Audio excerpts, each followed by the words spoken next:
دوستو، جس شخص کا خود اللہ نگہباں ہو اس کا تحفظ مرغ و ماہی بھی کرتے ہیں۔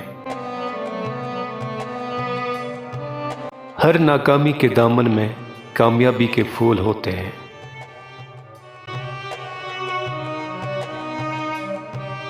دشمن ہمیشہ دماغ کے منتخب کرو اور دوست کردار کے۔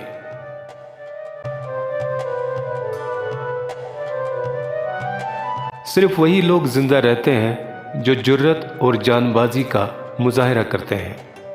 زندگی سے فرار کی راہ اختیار نہیں کرنی چاہیے، بلکہ زندگی کو اپنے قابو میں رکھنا چاہیے۔ زندگی میں جہاں خطرات و خدشات ہیں وہاں انعامات بھی ہیں۔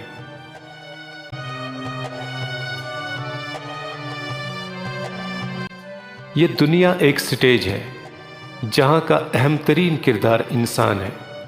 جب تک جیتا ہے اپنا تجربہ جاری رکھتا ہے۔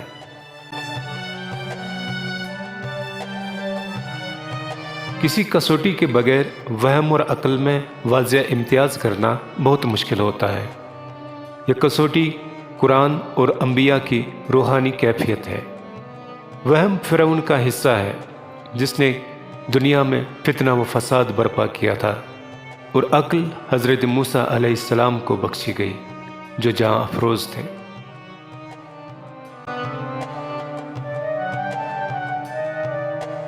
گفتگو سے سمجھ بوجھ میں اضافہ ہوتا ہے، لیکن تنہائی وہ مدرسہ ہے جہاں عظیم ذہن بنتے ہیں۔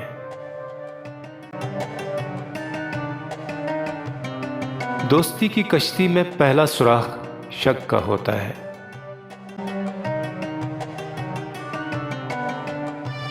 جس طرح نیک آدمی کی صحبت آپ کو نیک بنا دے گی، اسی طرح بدبخت کی صحبت آپ کو بدبخت بنا دے گی۔ حق پر یقین رکھو، باقی جو ہونا ہے ہونے دو۔ عقل مند لوگ مذاق کی بات میں بھی نصیحت کر لیتے ہیں۔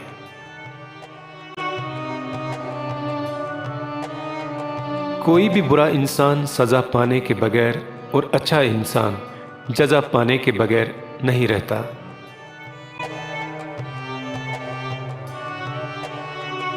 خاموشی بہتر ہے اگر سننے والا بہتر نہ ہو۔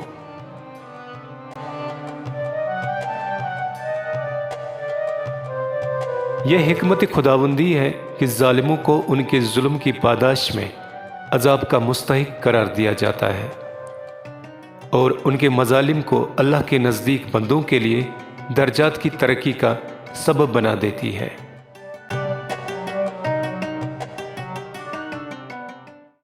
خیالات دل کی زمین کی پیداوار ہوتی ہیں، ان سے دل کی اچھائی اور برائی معلوم ہو جاتی ہے۔